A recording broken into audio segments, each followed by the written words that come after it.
Welcome to Rocky Broad Solar, where we encourage you to make the current flow. On today's episode, we're going to be installing the Fortress Envy Duo 21 inverter with the new 16 kilowatt hour EBoost battery. Let's get into it.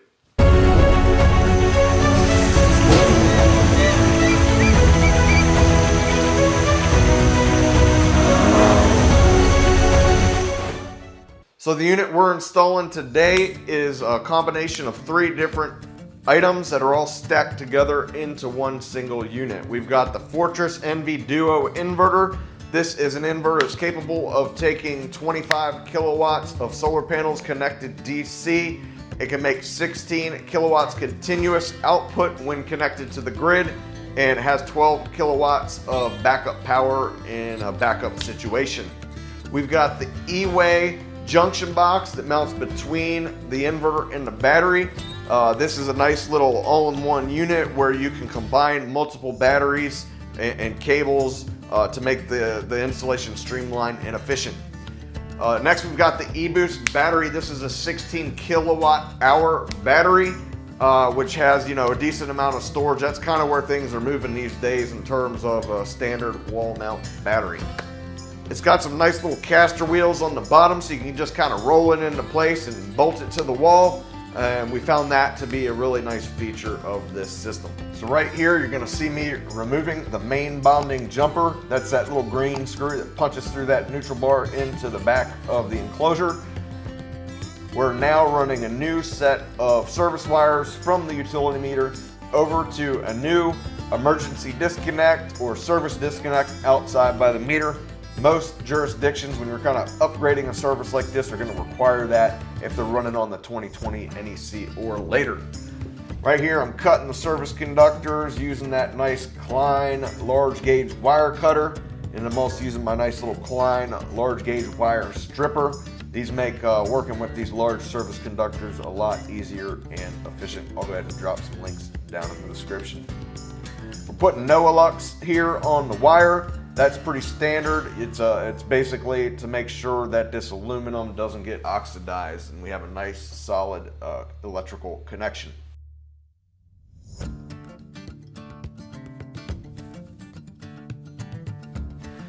So in this situation, we had the block that stuck out several inches further than the rest of the wall. So what we went ahead and did was cut out the drywall and built this wooden enclosure to kind of have a nice plumb flush mounted system where we could stack the battery, the eWay, and the inverter all on top of each other. That also gave us a little bit more room to work with these large feeder cables. Now, this inverter is hefty. You're gonna have to eat your Wheaties on install day. One thing that we did that I looking back, would have been better not to, was we should not have pre-installed those large wire cables. The large wire cable clamps, because they kind of prevented us from being able to slide those service conductors through really easy. We should have just slid those lock rings on, slid the wires through, and then put those clamps on last. I cut out a lot of this video, but it was kind of a long ordeal here where Chris was really taking one for the team, holding that inverter in the air. But we got it on there, and now you'll see here I'm installing a new ground bar using my Klein tap set. This is what threads the ground bar into the metal enclosure and bonds it to that enclosure.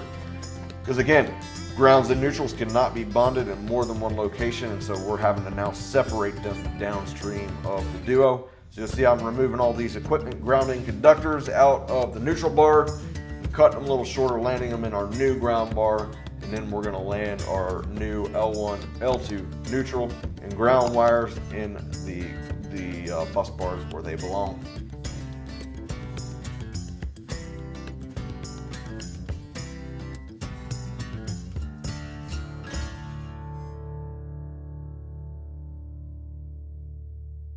All right, and here's Chris out there wiring up the service disconnect. We've worked together for many years here in the solar industry in Western North Carolina. I finally talked him into coming and joining the Rocky Broad Solar team. You'll be seeing more of him in the future. DIY solar is not for everyone. This stuff is complex, it's difficult, If you're just looking to hire a professional to install solar and storage on your home, go down in that description below. Check out our Rocky Broad Solar intake form. It just takes a few minutes to fill out some questions about your specific scenario. We'll get back to you within a few days with a zero-cost, pressure-free quote. Let's get back into it.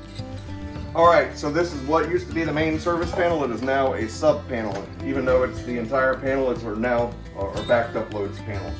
So it did have 3 wire coming in from the meter with grounds and neutrals bonded.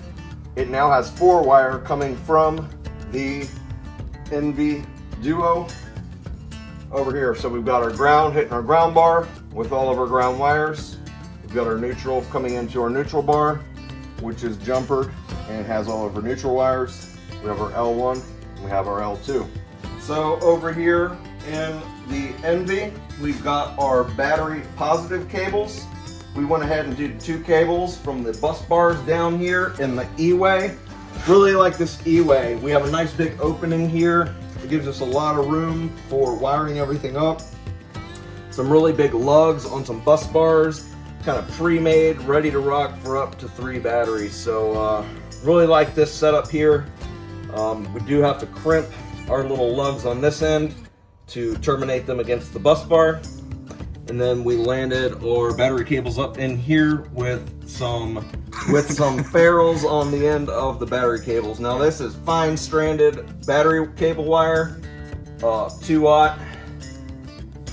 And so yes, for your battery cables, make sure you're using fine stranded. It does not come with pre-made cables as some other equipment might in the industry.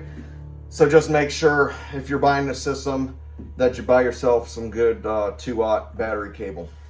From our disconnect outside, we have 4 wire coming in.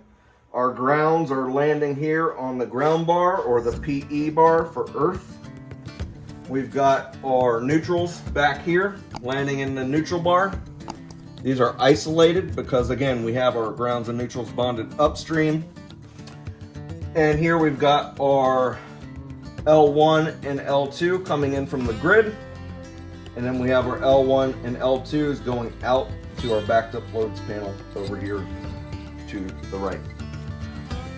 Right here we've got a load breaker, so this can turn power on and off to the backup loads panel. We also have a battery breaker, in which case we can turn power off from the battery bank into the Duo. We've got a generator port here. We're not going to be using a generator in this situation. We're actually going to be AC coupling an in-phase system that's existing. And Chris is going to follow up with a video on that. Right here we've got our PV inputs. Again, in this system we do not have new DC connected PV circuits. So we're just going to be using that AC coupled PV landed in the generator port. But if you're installing this fresh right out of the box with some new solar panels, you're going to want to run your DC strings down here and land them in the PV input. Hey, DIY is difficult. If you're a homeowner that needs a little more guidance on how to do it yourself, go down in that description below. Check out our Rocky Broad Solar Ultimate DIY Guide. It's got a lot of helpful tips and tricks on how to get you through the system installed in a safe, code compliant manner and how to get it through that final inspection. Let's get back into it. All right, so out here we've got our meter base. We've got our grounding electrode conductor coming out of the meter right here, going to our 2 ground rods 6 feet apart. This is one of 2 ways you can do it. This was already installed in the meter, so we left it that way. The second way, if maybe you had a grounding electrode conductor coming from your main breaker panel, is you would transition that to the first means of disconnect where your grounds and neutrals are bonded. And so that's over here. So that would have been our second option, is we could have ran a grounding electrode conductor from one of these terminal blocks to our 2 ground bars. So this is our first disconnecting means. This is a service disconnect. And again, if you are doing this up to code and pulling a permit, in most areas of the country, they are now going to require this emergency disconnect outside anyways. So if you're transitioning from a standard meter and upgrading your service like this, a lot of inspectors are going to want you to install that emergency disconnect outside where it's readily accessible. So now we have our 200 amp emergency disconnect. This is where the grounds and neutrals are bonded. So you can see our neutral coming in, our neutral coming out. Right in here, we've got our main bonding jumper, and that is what bonds the neutral bar to the case or the enclosure, which in turn bonds it to this equipment grounding bar back here, which is where our new ground runs from this emergency disconnect into the NV Duo. As always, I'm going to drop some affiliate links and some coupon codes down in that description below. That way, if you're in the market for a Fortress NV Duo 21 inverter or an eBoost battery, you can save yourself a little bit more money on top of any other deals going on at this time. Let's get back into it.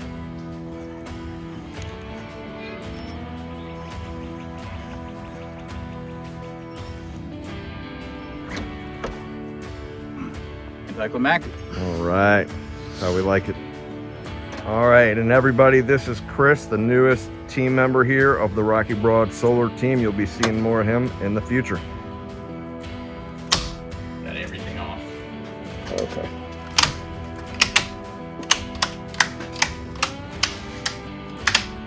Hey everybody, I'm Chris with Rocky Broad Solar, and this is day 2 of our install of the eBoost 16 kilowatt hour battery, the eBoost eWay, which is the factory junction box, which fits on top of the battery and provides your bus bars, your rapid shutdown disconnection, and also all of your comms, including the Guardian Wi-Fi device that is also provided with this package. We are pairing it with the NV Duo 21 hybrid inverter. This is an existing PV system, was at this residence. There is an in-phase microinverter system. So we have that ran to this generator port, which is then set as an AC coupled system. We are using it as a 200 amp pass-through, feeding the main loads panel here, and this is providing a whole home backup for this residence. Okay, for everyone using the eBoost and the eWay junction box with the Guardian, there will be 3 cables here at this back. This is the existing factory installed cable that runs to the Guardian. This is a terminator that's also factory installed. However, there is this cable labeled LED J5 and PCS on the other side. That is then plugged into a provided battery communication conversion cable that was provided with the NV Duo. The eWay has factory installed cables, power cable for the 48 volt power supply, and then the communication cable that was factory installed. It also comes with an extension for the antenna. So the Guardian comes with an antenna that sticks out and is mounted there. You remove that, plug into this adapter, take the removed antenna and plug it into the back of the eWay. There'll be a little red cap that you need to remove to be able to thread that on. Okay, and then you need to set the battery protocol. You hit the battery power button on the left side of the eBoost, hold that for 5 seconds and release. That will illuminate the LCD screen. You need to then press the power button to cycle through the different battery protocols. In this particular case with the Duo 21 and the eBoost, I need it set to the 1 or 25% symbol there. I'm gonna let it sit for 10 seconds and it should confirm.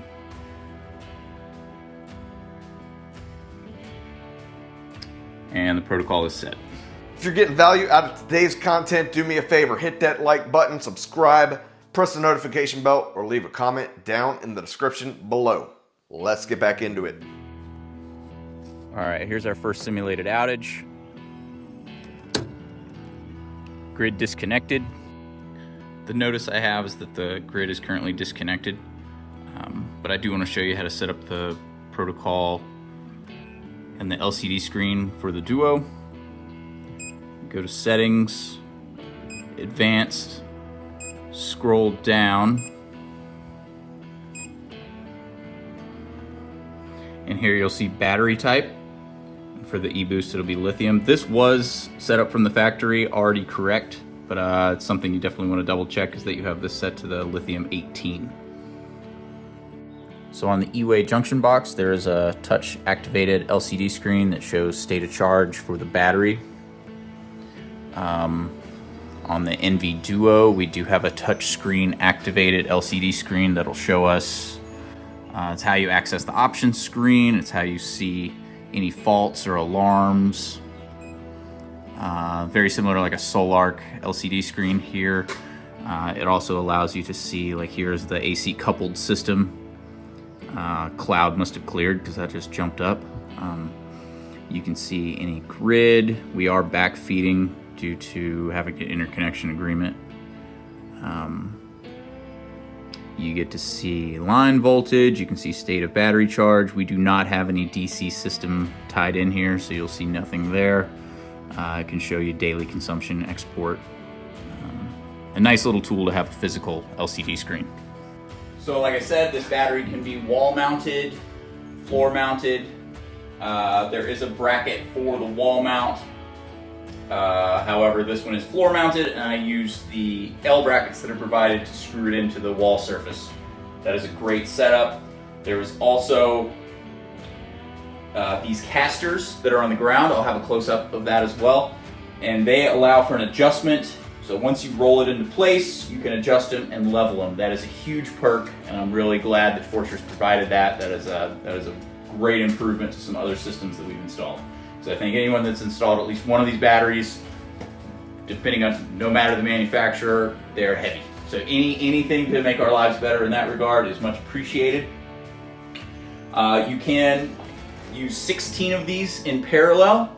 Another benefit of the Fortress NV Duo and why it comes with that new name branding is that it can be used, multiple inverters can be tied together and create a 208 three-phase system, so it can be used in a small commercial setup, which is a great perk, whether you're doing a farm, industrial, however you're setting it up, but that is a nice perk of this system.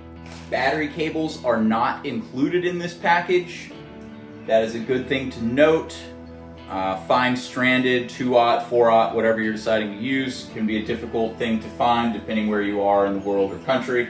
Like I said, we are pairing this with a Fortress Guardian, which is their battery communication model. It made this installation very easy. There are already cables here that plug into the Guardian for the 48 volt power supply, and a wire harness that runs to the communication part of the eWay. So you will need to install something upstream, whether you already have a meter with a disconnect, or in this case we needed to install a 200 amp main disconnect outside in line between the meter and the NV Duo. Over the next several weeks we will be releasing more content in regard to the monitoring and commissioning process for this. At this point in time, there is an app for the NV Duo and there is an app for the Guardian. I do know that Fortress is in beta testing for a collaborative platform that combines all of these for monitoring and commissioning, which I think is going to make it a lot more approachable to homeowners and installers, so we'll keep you updated on that. Otherwise, a pretty simple commissioning process, even as is. Again, my name is Chris with Rocky Broad Solar, and I really appreciate you taking the time to watch this video today. I am a fan of Fortress, and we will keep you updated as more stuff comes out and we release more content throughout the coming weeks and months. This is my first installation of this system. It's also my first time documenting anything through a video, so I appreciate you bearing with me, and I look forward to the next one. Thank you. Well, everyone, that's pretty much all we've got for you today. As always, I really appreciate each and every one of you. Till next time, take care.